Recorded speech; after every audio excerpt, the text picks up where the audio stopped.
I did Hexaorb Sorceress back in January, and a lot of people complained about that video. Actually, a lot of people.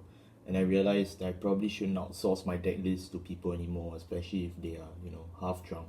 So today I decided to take matters in my own hands, and it's time to play Hexaorb. Hey, what's going on, guys? I'm DivineZ here. Today I am back to cover Hexaorb Sorceress in DivineZ, or more rather, DZBT04. Hexaorb was a deck that randomly got support this set, and some people would say it doesn't count as support, but I'll explain why in just a bit. I feel that right now this deck's kinks and problems have been addressed. I still think a lot of the strengths that make Hexaorb a really good deck is still good. It hasn't soured in any way, which makes me happy because I see a lot of people nowadays talking about Hexaorb, being very passionate about it. And I'm glad, because Hexaorb is one of those decks that, generally speaking, should be overrepresented. It deserves to be.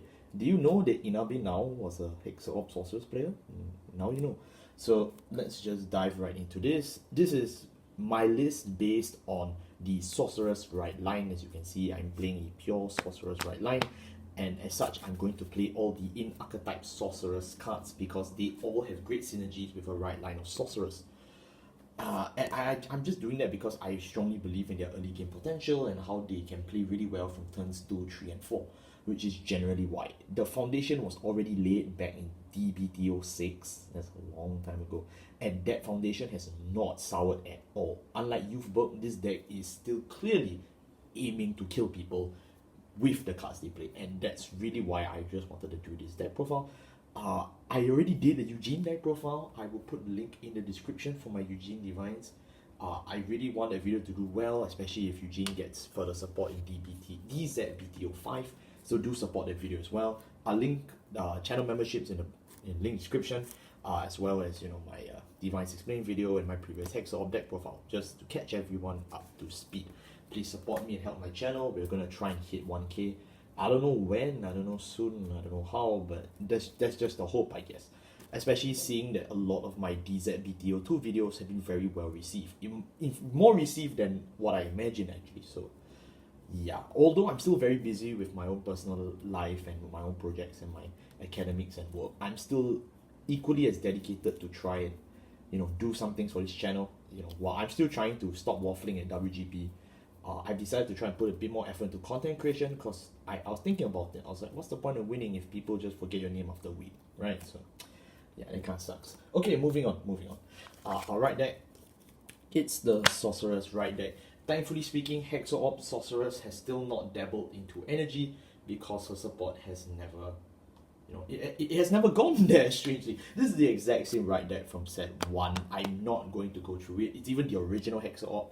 I'll talk about this in the Grade 3 segment. So if you just want to get lead up on these cards, first of all, they're 4 years old. Secondly, you can just check the link in the description for any one of my previous deck profiles. They should state it. I've been doing Hexaorb for over 3 years now.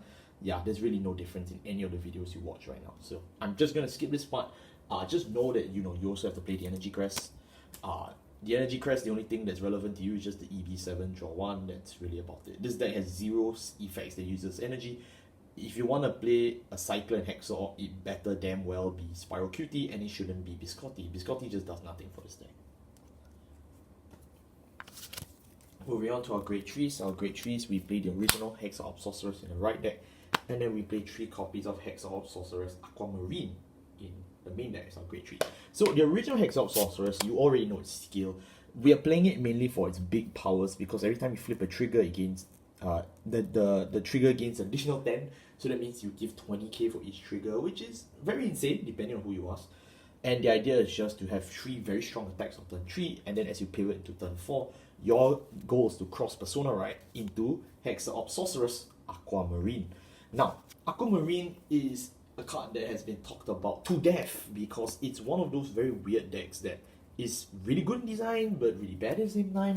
But I feel that as progression has gone on, this card has actually gotten better. But I'll still read through the whole effect because this is the one you actually need to go into on turn 4, and you have ways to do that now.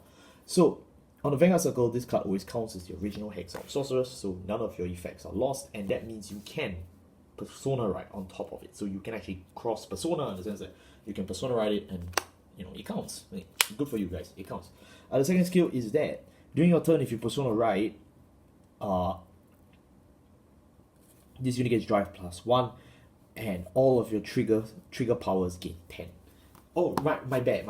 Hexaorb's original skill is that when you pull a trigger, you choose something and it gives it 10. So you can split the 10, or you can, just give 20. Aquamarine just changes the power of the trigger to 20. Yeah, so let me just correct that before anyone comes to write in the comments on how I said it wrong. No, let me correct that. This one is to give 10,000 power when you pull a trigger. This one just changes the power to 20. Okay, so this also means for your front triggers, for those of you who remember our God Hand Hexaorb 4 years ago, if you pull the front, it's just +20. It's just that good. And then the last skill of Hexaorb Sorceress, the real kicker skill, is that when you check a trigger, you just Soul Blast 1, choose one of your records and stand it. It's that simple. It's not how once per turn, so that means if you pull 2 triggers, you can Soul Blast 2, stand 2. So remember, we used to have a deck called Shiranui, where for every Soul Blast you get additional attack. This is it. This is why people are so hyped for this shit. This is it. So yeah, I'm really glad that right now the way Hexaorb plays is very structured, and you're gonna see later the support why I'm much more confident in terms of the cross persona. I think a lot of people for the longest time, they've always wanted to replay Aquamarine in the right deck or regular Hexaorb in the main deck, and then we would swap in and out as the metas depended on it. I think right now that we have solved that thanks to the modern support in DivineZ, and I will address it when the time comes. We'll just move on first, okay? We're going to talk about grade 2s. Our grade 2s, obviously, we still play this girl in the right deck. We already discussed her. Actually, I didn't even discuss her. I just skipped over her. Then we played 4 of this, 4 of this, 4 of this, and right now we also play 4 of this. Okay, so all of them are already cards you should know, but I will just refresh you on all of them one more time. This is our right deck card. It helps you look at the top 3 cards of your deck. Yeah, pretty cool. This one is really good for early gaming. This card is from set 6. Actually, most of them are from set 6 actually. This is Quadra Cast Sorceress. When placed on the rear guard, if your Vanguard Sorceress is card name, top 2, put it on top of the deck and soul charge 1. So in that case though, you get 1 free soul charge and 1 free peek on the top of the deck for virtually no cost. It's just on place, go. Intercept with this girl, call her, swarm her, beat her, just use her really well. She's one of the best early game tools I've ever seen. So yeah, she's still definitely a 4 off. I don't think there's a scenario where you don't play this. This plays really well into Aquamarine because Aquamarine needs all the soul you can get. And this is just a free soul charge, but with, peeking. So really nice. Helps you rearrange and stuff. Our other grade 2, actually we have a lot more, but yeah, our other grade 2, we talk about this one next. This is from set 10. Same set as Aquamarine. This is Effulgent Wizard. So this one actually isn't a sorceress, but she's female, I think. I don't want to misgender these cards. No. I know a lot of people who are very passionate about Hexaorb. They will kill me if I got this wrong. Okay. When this unit attacks, if Vanguard Sorceress is card name, look at the top card. If your Vanguard standing, you can put it into your soul. If not, it just goes back on top. So again, Sorceress type, so you can use this on turn 2. Very strong, very effective. When you drive check reverse a trigger unit, this unit gains 5. And all that, you can do that on turn 2. You can do all that on turn 2, baby. You don't even need to wait. Yeah. What a good day. Someone you will need to wait for is this girl, and she's the best card in this deck. Yeah, the cards just keep getting better. Octary Sorceress. When placed on the Vanguard circle, if you have a grade 3 or greater Vanguard with Sorceress and its card name, count +1, look at the top 2 cards of your deck. Choose up to 2 cards from among them, put them on top of the deck. Choose up to 2 cards from among them and put them to the bottom. So the thing is that if you put both of them to the top of if you put both of them in your hand, you can just choose 1 card from your hand and put it to the bottom. If not, you just rearrange and take any number you want. So if it's 1, you just take 1, leave 1. If not, you just, that's about it. During the battle that this unit attacked, if your persona right this turn, this unit gains 5,000 power. Yeah, I mean, it's really good. The on place on turn 3 or turn 4 is devastating. This is like, this card's literally just bought of grade. It's just that good. It's a grade 2, 10k, 5k shield, which means it also plays on curve really well. So, although she's the only one that you don't want to call her early game, there is a scenario where if you need to, you actually can. And here's someone we are playing just for the sake of extras, but trust me, she also pulls her weight very well. It's Delta Pen Sorceress. Delta Pen Sorceress is the main reason why I never read to you the second part of Hexaorb skill, because you don't need it. And that is, when placed on a Vanguard circle from hand, if you have a grade 3 or greater Vanguard Sorceress is card name, card blast 1, look top 2 cards of your deck, choose one from among them, put to your hand, put the rest on the bottom. If you personal right this turn, choose up to one critical or one front from your hand, reveal it and put it on top of the deck. It's a literal miniature version of the original Hexaorb Sorceress in the rearguard circle for CB1. So that means even when you are actually on the turn where you are using Aquamarine, you can also still use original Hexaorb's ability to stack. And that's very strong. We are playing her the 4th because we just want to see extra copies, just to make sure we can get one by turn 4. But you can realistically just spam her and throw her away and discard her. I think it's fine. If you are playing with Cyclers, if you are playing the max higher ceiling version Hexaorb, this is something you only need to play at like 2. But because I'm playing a much more greedy version of the Sorcerers where they're fully in archetype, you just play 4. Moving on to our grade 1s. Our grade 1s, we play Tier Square Sorceress. Yep, you do remember her, right? She's the CB1 draw one for this deck, so yeah, can't believe it. And then we also have, hold on, where did I put my, oops, I mixed up the cards. Give me a second, please. Yeah, there we go. So we have a new grade 1 here that we are playing. This is from DivineZ DZBT04. We play 4 of her. We play 2 copies of this girl, 4 copies of Angel, and then we play 4 Perfect Guard. Yeah, my bad, I mixed up the cards. Okay, so this is for the right deck. You already know what it does. Won't explain this much longer. Perfect Guards, we want to survive. Yeah.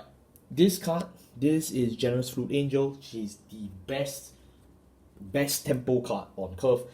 Because she can use her on earlier turn 1. When placed on the Vanguard circle, if your Vanguard Sorceress is card name, discard a card from your hand, look at the top 2 cards of your deck, choose a card from among them, put it to your hand, and put the rest on top. You get a top 2 peak skill at a net 0, but you know, it's pretty good considering you're doing this on turn 1. Like, imagine the tempo swing if you can rearrange and get your crit, rearrange and get your defensive, rearrange and get anything. And you can do it on turn 1, 2, 3, 4, 5, 6, 7, 8. Like, it's that good.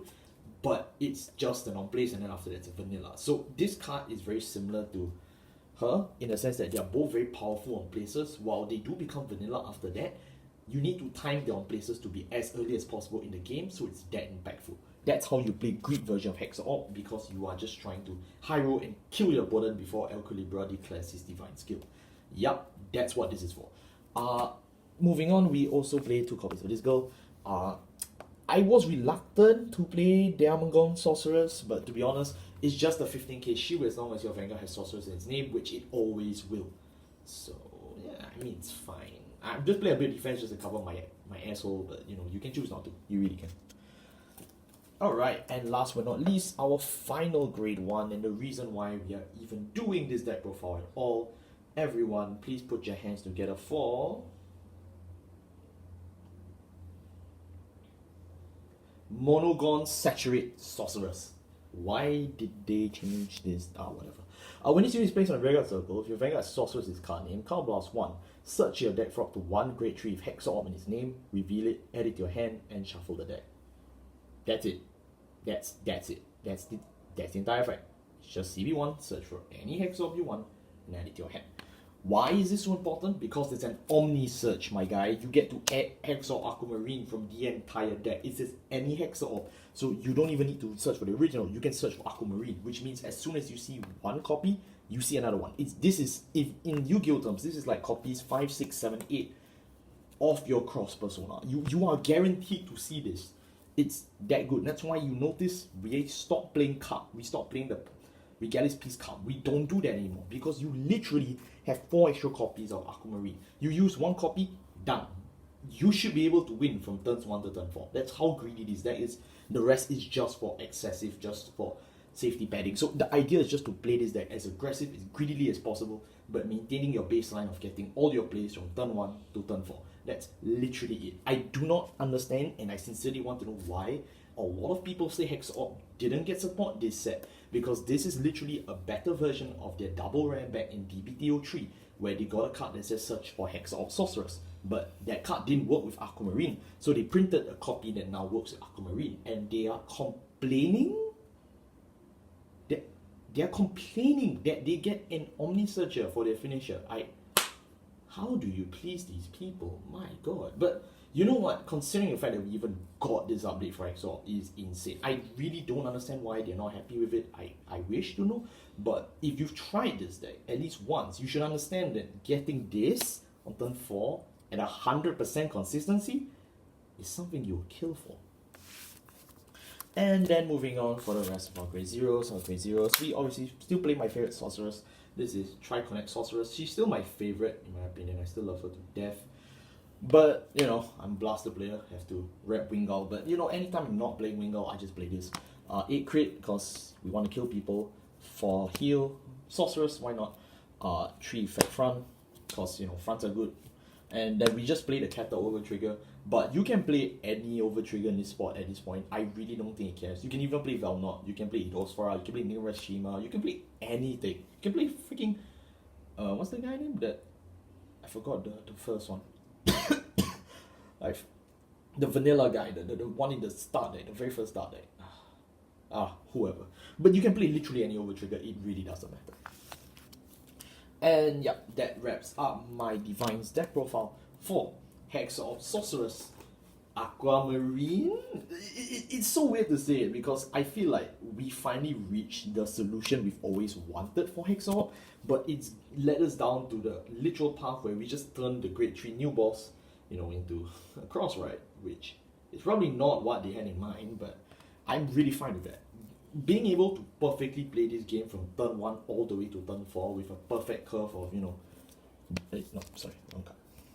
Being able to play in, like from Generous Flu Angel straight away into, you know, your turn 2 with this, and then going into your turn 3 with this, then going into your turn 4 with this, generally wins you the game. That is how impactful these cards are when placed, and you can really tempo and beat and really fight off a lot of your opponents, even playing a grade 2 game if you need to, because you can just choose to not even ride because most of your cards are just all locked to grade Hexaorb. They're all linked to the the sorcerer's name, so you could just never ride even, and that would be perfectly fine. And that's what I really love about Hexaorb. This deck has flexibility that should not even be allowed in this format, but it does, and that's why I still continue to review it. Again, my last Hexaorb video was really poorly received, and I just wanted to apologize for that. I just thought that, you know, I need to give people back something that they can play, something that they will appreciate and something they love. Also, I got really kind of tipped off that after I uploaded my Grand Graves deck profile, there was so much discourse on, oh, Keter Pal, and I was like, come on, like, it's I get the joke, I get the criticism, but you're just beating a dead horse at this point. So yeah, I decided to make this Hexaorb Sorceress list while testing and playing it in mind that I would intentionally want this to be in archetype, because Hexaorb has a lot of very powerful support if you just play within the pure right line. So that was really all I had in mind when building this deck, and I'm really glad it paid off. So yeah, I hope this lays to rest the allegations about Keter Pal. I hope we now understand why we play generics, and for those of you who can't afford generics, as my old friend Zayi once said, get a job. Thank you all so much for watching. I'll see you next time. Take care.